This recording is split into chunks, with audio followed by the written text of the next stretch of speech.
Hi, welcome to WakeTV. I'm your host, Taylor Shaw. There's a lot going on, so stay tuned.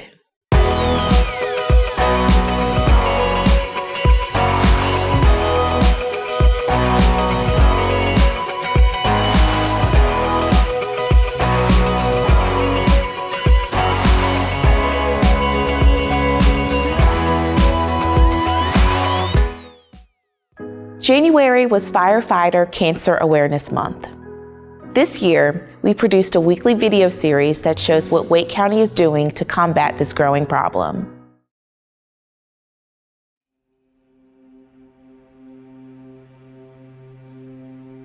Way back when I come on the fire service back in '74, we didn't have any equipment as far as the smoke, the diesel, smoke coming from the engines and whatnot. We didn't even have a breathing apparatus on the trucks.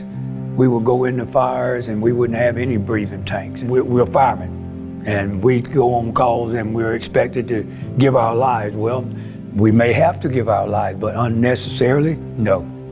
Watching one of your own die a slow death like that's never easy. It's something that you won't forget, and you'll make changes in your life over that. We've fought a lot of fire in my younger years without wearing air packs. You just take a big gulp of air, go in and fight as hard as you could, try to find a window, you know, that old school. And we took a lot of pride in that, you know, that we had that mentality that the more dirt and soot you had on the face, the bigger and badder and rougher and tougher you were. I can recall getting up the next morning and seeing black marks on the floor from where we had come in from a fire. And I had just walked in my bed and dropped the boots. I mean, we know that there are things that when they burn, they give off poisonous gases and byproducts, and we know that we're exposed to that type of thing.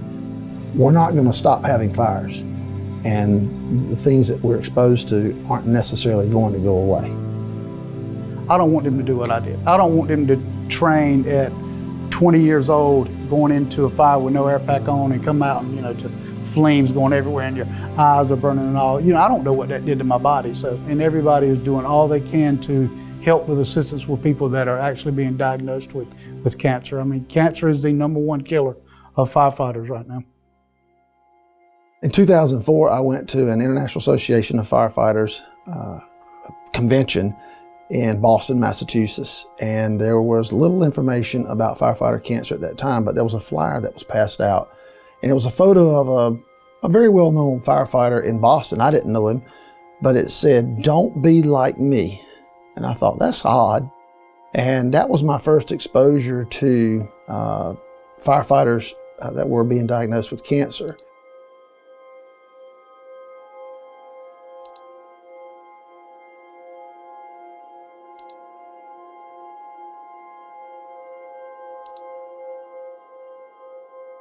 If you can smell smoke, then it's in the air, right? And it's going up your nostrils and it's going into your lungs. Well, what effect is that having on your body? Probably none immediately, but chronically, what effect is that having on your body? We may think that we made it through the career safely, and then years later down the road, we start finding out that, you know, we have certain medical issues that perhaps could be traced back to, you know, chronic exposures to things. The biggest hurdle, I think, in creating successful and meaningful change is really convincing the firefighters that change is needed. Firefighters are just a unique bunch of people that we don't think of our own self first. We don't think of the risk to us. We think about how can we make it better from somebody else. We're short-sighted in that because we're not looking down the road at how this is going to affect us after our years of service are complete and we move into retirement. We think, oh, it's going to be this great retirement. And then the next thing you know, text messages, emails. Oh, did you hear about so-and-so? Have you heard what happened to so? Yeah. And then, you know, the words hospice and things like that start coming into the conversation. And unfortunately, I have to think to myself, how much of this was brought on by the job? I wanted to be known as a great fireman. Like for me, the greatest accomplishment would be for someone that I respect to say, hey, you know, I would love for you to ride my truck, or you can ride my truck. I was 35 years old, had a successful career, and I saw a urologist and he scheduled me for an ultrasound. It didn't last long. I remember him walking in and telling me, he's like, "We don't know. We're pretty sure this is a solid mass, it is cancer, and we want to do surgery at the end of the week."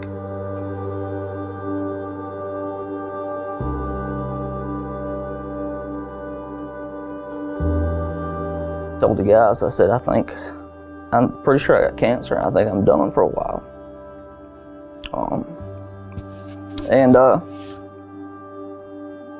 That was the last time I rode a truck. That was September of 21. It hit the reset button on my entire life, personally and professionally for that matter. I identified myself with being a fireman, all I ever wanted to be. And when that was taken away from me, it was devastating. My journey started out as a very tiny spot on my back that had a relatively minor surgery to remove the spot on my back. Thought everything was good. They told me I had 5 years, and my mind immediately went to the worst.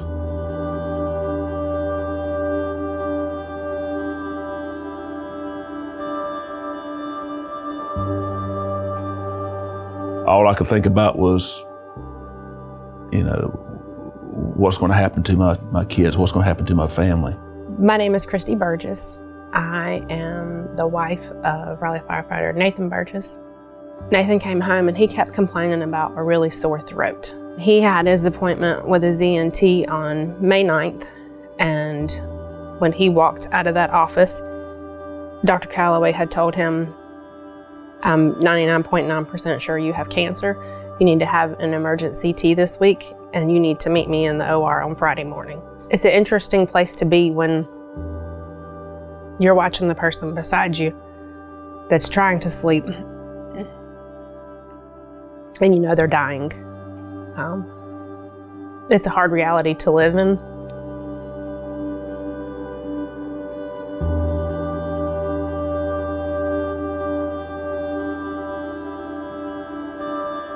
The weekend that Nathan got really sick and passed away, it was a revolving door of guys coming up to ICU and sitting with us and going back and seeing him. They walked with us every step of the way, from bringing him home from the hospital to getting us through Christmas and making sure that the kids had a good one. I don't want there to be another Nathan. I don't want somebody else to have to go through what he went through. I don't know how you take the good out of someone dying when they didn't have to. You don't have to do it by yourself. And nobody should have to go through this by themselves. I think if I'd had to face what I faced with cancer in any other line of work besides the fire service, I don't think I'd be sitting here today. I think I would probably not be on this earth. I think now we want our gear as clean as possible. We clean our helmets. We change out our hoods. We decon, beside the fire truck, things like that. The evolution of fire equipment and the evolution of how we treat firefighters and how firefighters should treat themselves has come a long way. Over the last 5 or 6 years, we have developed policy, and we took some of that policy from what's called the Lavender Ribbon Report, which was a report that was done by the International Association of Fire Chiefs, which talked about cancer prevention and what these firefighters should do. So we are very big on making sure that all county firefighters shower within the hour when they have any exposure to toxins at a fire, clean themselves up with something as simple as baby wipes, wiping their exposed areas, cleaning their gear, and then putting their gear in an extractor and a washer, providing a second set of gear. We also use the NFPA, National Fire Protection Association's replacement policy, which says gear should not be used no more than 10 years. You got to start somewhere. We've partnered with Duke and UNC quite a bit on various studies. Again, I don't think anyone has anything figured out completely. We just got to figure out how to limit that exposure, and then how do we get that exposure off of us sooner. We started several years ago making sure that all our firefighters had annual physicals. We're looking at new ways now. We're looking into this new scan that can be done for firefighters that could do early detection for cancer. We have peer support groups. We have our own internal peer support group here at the fire department that we've worked on putting together. that support to me is just as important as the physical things that go along with, your scans and your doctor's appointments and things like that. The mental health side of it is just important. If I was gonna put something on the new generation, wear the gear that's been provided for you. Wash the gear when it's supposed to be washed. Do the right things that you're supposed to do so you can get back home safely to your family. We always make sure we look at people first, which is a change. I want to make sure that this young man or this young woman who is starting out in the fire service can have a successful 25, 35-year career in the fire service and have a productive life away from that fire station as well.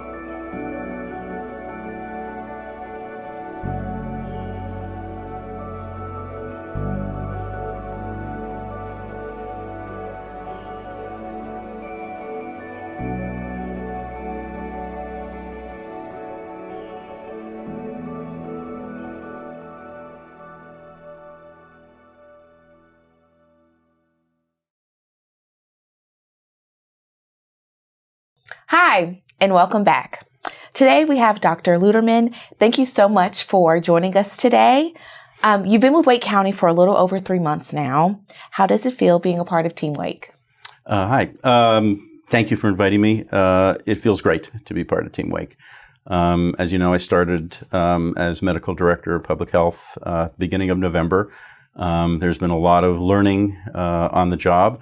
There's still a lot of learning still to do, but I've been really impressed by the teams. I've been really impressed by all the people that have reached out to me to offer support and who really want to work and move things forward. So it's been a great start. Awesome. I'm glad the first 3 months have been going well. So far, so good. Good. Can you share a little bit more about yourself for those who haven't met you yet? Sure. I am a pediatrician, actually a pediatric cardiologist by training. I did that for about 20 years in different settings, starting off in Phoenix at Phoenix Children's Hospital, a large children's hospital, moving to Memphis and University of Tennessee in more of a teaching role, and then moving to Charlotte where I kind of pivoted a little bit and got involved in leadership positions, mostly in hospitals. And I was offered a position here in Raleigh a few years ago that was a little bit different in the public health world, one of the federally qualified health centers, Raleigh's only. That was a great opportunity. But when this opportunity arose, this seemed like too good an opportunity to pass up. So it definitely is a change from what I have done basically for 20 plus years, which was doing healthcare, one doctor, one patient at a time, to really having the opportunity to work with larger teams, larger systems to really affect change on a system, community-wide level. So I think that my background as a pediatric cardiologist has been terrific. My background as a pediatrician has been terrific. I've done a lot of mission work in Central and South America, which really colored how I view health and what can be done and what should be done on a community-wide level. So this is sort of the culmination of really a lot of different aspects of what I've done in the past to really move things forward in the future. So we're on the tail end of respiratory illness season. How has Wake County fared in terms of cases of flu, COVID-19, and RSV? Great question. So that's, seemingly the question on everybody's mind. It changes week to week. I'm happy to report that based on lots of different numbers, we seem to be now past the peak of the respiratory season, although depending on who you talk to, it certainly doesn't feel that way. I know a lot of people that are sick, either with COVID or influenza-like illness, as we call it. And they are some people that have been vaccinated, some people that have been super careful, some people that have not been. So it's been a tough season. But the good part is that it's sort of, I think the worst is over. The other good part is that we have now more than we've ever had in the past in terms of being able to test for different viruses and to be able to treat certain viruses. So it's not quite like penicillin and strep throat that you take it and you're done. But we know that we've got medicines that will ease the symptoms, that will shorten the duration of illness if you take it at the right time, if you are compliant, if you react early enough. But still, the best way of treating all of these illnesses is really to avoid them in the first place. And our best bet for that is still vaccination. Some people may be tired of hearing about COVID-19, but like you just said, we're not done yet. So how can people learn to live with COVID as well as other respiratory illnesses year to year? I agree. I think COVID fatigue took us over, several years ago. It's been a long haul.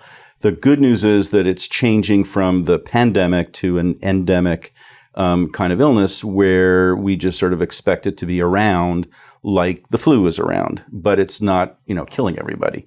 On the other hand, we know that there are things that we can do to mitigate both getting COVID in the first place and then how to treat it. We know that vaccines are safe, are reliable. They're the most trusted and tested vaccines really in the history of vaccines.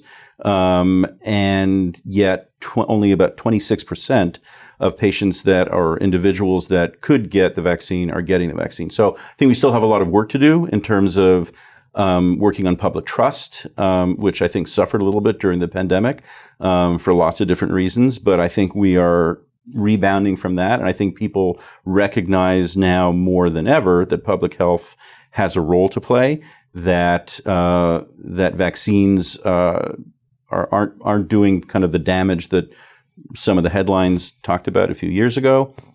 And I think people know other people that have been vaccinated and are staying either healthy or healthier than they would be if they didn't get vaccinated in the first place. So whereas COVID, I think, has changed, we're still not completely out of the woods. I think in terms of flu, every year scientists and epidemiologists get together and they come up with sort of a brew of flu viruses, if you will, that are subtypes and the ones more likely or predicted to be in effect in the next season. Sometimes we get it right, sometimes we get it a little bit wrong, and that's why some seasons people have sort of better protection. Some seasons everyone seems to be getting sick despite the fact that they were vaccinated. So I think we're getting better at doing that, but again, you have to take the shot. And I'm encouraged by the fact that not only do we offer flu vaccines under certain circumstances, but it's become more readily available in pharmacies and supermarkets. So there's sort of no reason to not get vaccinated. The idea that you just can't find the shot anymore or you just can't get there, that doesn't hold as much water as I think it used to. And since the pandemic, public health has become much more of a familiar topic for people. But there's still so much that public health does behind the scenes that people may never hear about or know what's happening. What are some things that come to mind when thinking about the role that public health plays in our community? We've got teams on epidemiology, infectious disease, communicable diseases that work really hard at making sure that any little outbreak or little tremblings of an outbreak, whether it's Mpox, whether it's norovirus recently with an outbreak with one of our restaurants, that we jump all over that and got a lot of individuals that work in lots of disparate ways to make sure that we can control what's going on and help the either individual, help the entity to really mitigate and lesser any damage. There are teams that are working hard to just keep everybody safe. So in addition to what we see on the front end, in other words, when people walk into our Sunnybrook building and see the different clinics, there's a whole bunch of people that work on the back end to make sure that that all happens, to make sure that people are connected, to make sure that people have access. So it's a pretty big operation. Outside of COVID, health-related issues often make headlines, like you mentioned with the restaurant. And what, in your opinion, are some of the most pressing health challenges facing Wake County today, and what can we do to address those? So I think we've got a lot of work that we can do. We've done some great work in Wake County, in North Carolina in general. Wake County is often touted as, one of the healthiest counties, and in many respects it is. On the other hand, maternal mortality and infant mortality is still unacceptably high, especially for communities of Black and brown individuals. We have to fix that. That is, in 2024, just unacceptable. That in this country, in this state, that we still have this inequity between different populations. We just have to fix it. We have the resources. We just have to redirect the resources to make that work. The opiate crisis is something that kind of fell out of the headlines a little bit, but it's still very much an issue. There are people that are still dying. There are kids that are dying. One of the really interesting findings recently has been that a lot of the efforts to decrease teen drug use and especially sort of hard drugs, many of those efforts have been quite successful. And looking at teens and use of drugs over the past 20 years, there's been a very clear and gradual decline of drug use. That's great. On the other hand, there's been really almost simultaneously, or at least over the last little while, an increase in the death rate. And that is largely because of fentanyl. And so it's not just that teens are getting involved in, heroin. It's that just even pills that are cut with fentanyl are killing people. And so we've got work that we can do. There are still people in Wake County and teens in Wake County that are dying and that are overdosing. Not just teens, but that's a problem. So the numbers are not huge, but they're dramatic. And obviously losing any child is terrible. Once we know that there's a problem, losing more than one becomes sort of a tragedy that we can, I won't say completely prevent, but largely prevent. And so we've got the tools, both in terms of monitoring. We've got antidotes with naloxone that we can make more readily available. I think there's work that we can do there. Those are some of the big efforts. Lastly, if anyone is looking for services within Wake County Public Health, where can they go to learn more or to make an appointment? Our website is full of information, wake.gov/public health. There's a lot of information that people can get to from that site. We've got people that are, again, sort of on the front lines that will help direct calls if you call into some of the numbers that may be on the website. We've got translation services. Many of our patients do not have English as a first language, largely Hispanic, but we've got a whole range of languages that we service in terms of refugee populations and immigrant populations and just people that have been here for a while that may not speak English. And so that becomes a bit of a challenge, but there are lots of resources available for them. Dr. Ludeman, thank you so much for speaking with us today. We're excited that you're a part of Team Wake and thankful for your team's work to ensure Wake County remains the healthiest county in the state. Thank you, Taylor. It's been great. It's been really fun. Awesome. Thank you. Each year between October and March, the Warmth for Wake program brings volunteers together who chop up firewood and deliver it to those who need it most all over the county. Weather permitting, volunteers meet every other Saturday throughout the winter to chop and deliver firewood. In addition to firewood delivery, Warmth for Wake also distributes new and gently used space heaters to residents in need. If you'd like to learn more about how you can help, please visit the website on your screen. We're thrilled to announce that another local farm has chosen to be part of our conservation easement program. Here are highlights from that press event last month. For those that don't know me, and those that do, you probably know how passionate I am about soil and water conservation, one, but farmland preservation as well. As a conservationist and now district director for Wake Soil and Water, I've been around in the county for around 17 years now, working with family farms and helping them conserve the natural resources on their farm. And there's not too many occasions in your career that you get to witness things actually come full circle. But as I stand before you this morning, I can say that that happened to me today. I started as a conservationist with Wake County on July 7th, 2007. And on August 17th, 2007, I got to meet, very privileged to meet Mr. Cedric Todd, the previous owner right here on this farm. to evaluate the soil erosion issues he was having on his crop fields and develop a plan to try to address that. So this was the very first farm and project that I worked on as a rookie conservationist. Over that next few months, 4 months or so, I worked with Mr. Todd. We installed many grass waterways on this farm, diversions, critical area plantings, all to protect the water quality, reduce soil erosion of Buffalo Creek that's just back there. While working with him, I learned a lot about hard work that day and the days after. And if y'all knew him, I think some of the families here, and those knew him, they know what I'm talking about. And that late summer heat, every single day he was out here on his tractor in that pan, working on getting these conservation practices put in correctly. He didn't take many breaks at all until he saw me struggling trying to keep up with him. And then he would head back to the house here, right here, that white house behind you, and he would bring some cold water that he kept in those 2-liter bottles and brought them down to me so we could just keep going and get the work done. I found out later, toward the end of that project, that he told me at the time he was 88 years old at that time. And he didn't tell me in the beginning, but at the end, he also told me he was an avid marathon runner. And so I knew I was in trouble at that point. But it was clear during our time together, Mr. Todd, that he loved this farm and he loved this land. He took so much pride in protecting the natural resources on this farm, and he wanted all the others to enjoy it as well.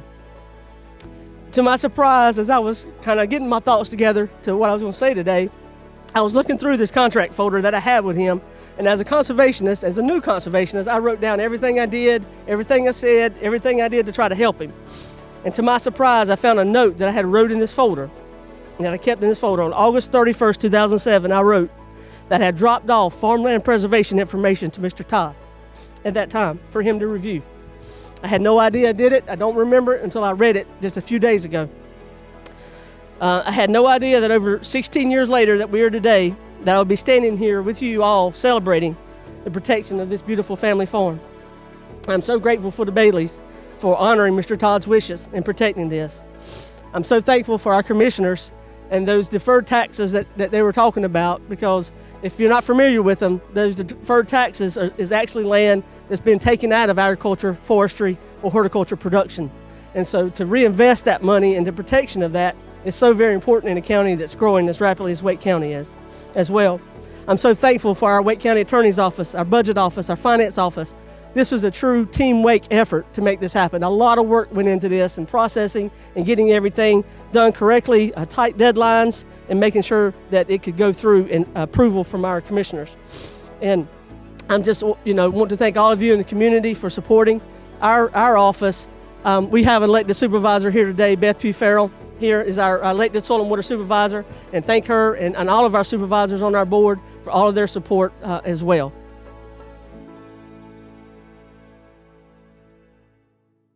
That's all for this episode of Wake TV. Keep up with all the latest Wake County news by visiting us online at wake.gov/news. And be sure to follow us on Facebook, Instagram, Twitter, and YouTube so you can always stay in the loop. We'll see you next time.